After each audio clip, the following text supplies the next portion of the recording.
Hey friends, how we doing today? Wanted to share with you a story about a friend of mine, Robert Louis Ritzman, probably the sole reason why I'm not in jail for some of this bullshit statutory stuff. He just told me he's going to be possibly getting on the Glenn Beck show. And for my boy out there, 3D auto printing parts, the Ford guy, love your stuff, Jesse. All that stuff's really awesome. Of course, Jerry Reed, all the other people out here pounding these drums, trying to wake you people up. You know, the Mahto Villages are about American Indian nationals coming together and giving discounts to 50% discounts, fresh fruits and vegetables to U.S. citizen public servants. Why would we do that? So that you understand the difference between us. They're owned by the Vatican. They're British territorial subjects. Now, you may not know this because you haven't studied, but that doesn't mean it's not true.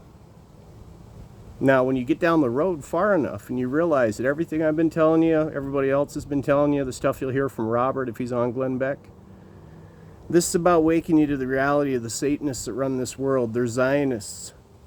Okay, so if you're in a church and you guys are out there saying that you're Zionists and you think Zion is a place that you need to be, you really need to take a hard look at the symbols on all of your garments. You need to take a hard look at the symbols behind Masonry. And ask yourselves a very important, very fundamental question. Should anything that's good be secret? Should they have a society that's separate from ours, that ultimately controls us? How? Through their policy enforcement officers. You'll know them because they have their stars. You'll know them by their signs. You'll know them by all of the stuff that they use that you never really saw before. But now you are, aren't you? You're waking up. That's why I want you to listen closely when my buddy Robert gets on there. And show him some loving. Legit. He loves dogs. He's got a whole bunch of them. And he's a guy out here that's basically been brutalized by these bar cartel members, same ones that I'm battling. And he still can't find a direct answer either as to whether or not Trump's controlled opposition or whether or not he's one of the good guys. I guess we'll tell.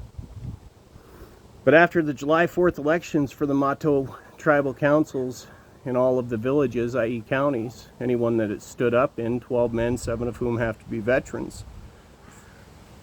And then you guys get your birth record certificates, you get your ledger, you get everything necessary to be able to function as a separate society. Under private motor carrier number with the DOT through Mahto Ministries. You're just another satellite ministry, ward, whatever you want to call it.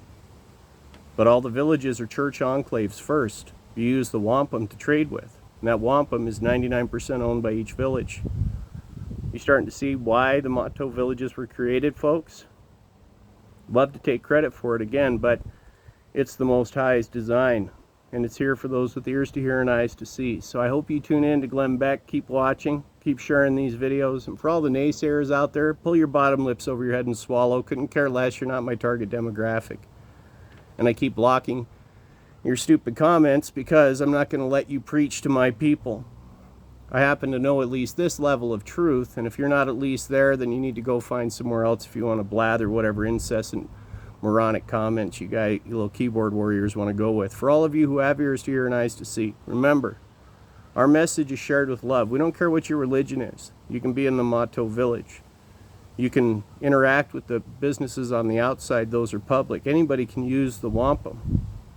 But if you're a kitty toucher, if you're unloyal to the Republic, any of these things, Mahto Villages aren't for you.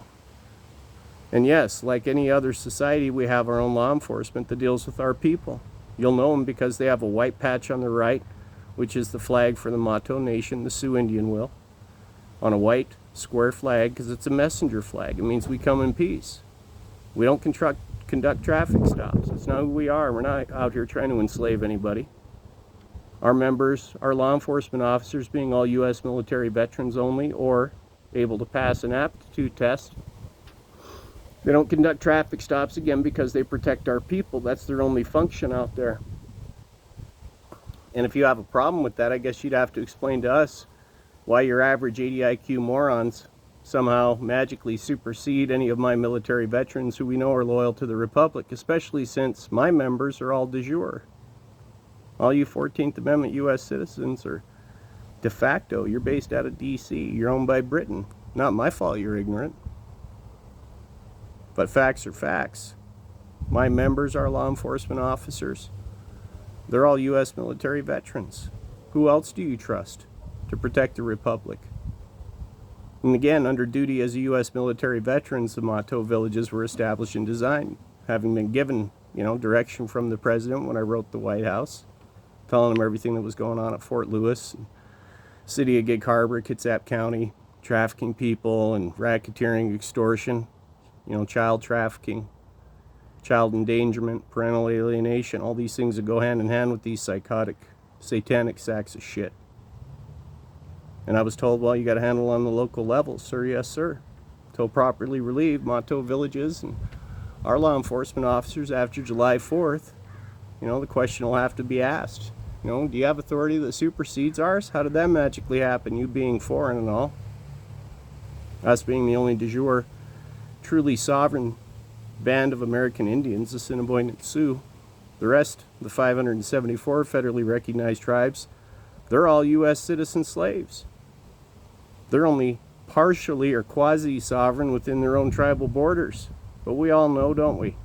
You Masons, you Satanists, this chief is the only chief of the truly sovereign remaining tribe in all of America. And that'll be a problem if you make it a problem.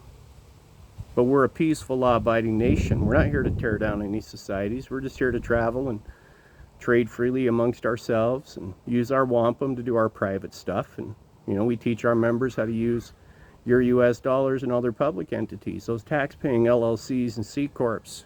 Again, we're the most highly educated band of American Indians that's ever existed because this is the only one in which the chief has decided to open membership up to any American who has American nationality as a birthright. You can be in the Mahto village in the county of your birth. You just have to put in the proper documents and record them. And then, of course, we don't vote in the public elections. Those are foreign U.S. citizens. But we do vote in our own elections within the village. You're starting to connect the dots. Different flag, different society, different languages we teach our kids in our educational center. But open to every American with ears to hear and eyes to see. Love y'all. Hope you find this message in the spirit of love in which it's offered. Shalom.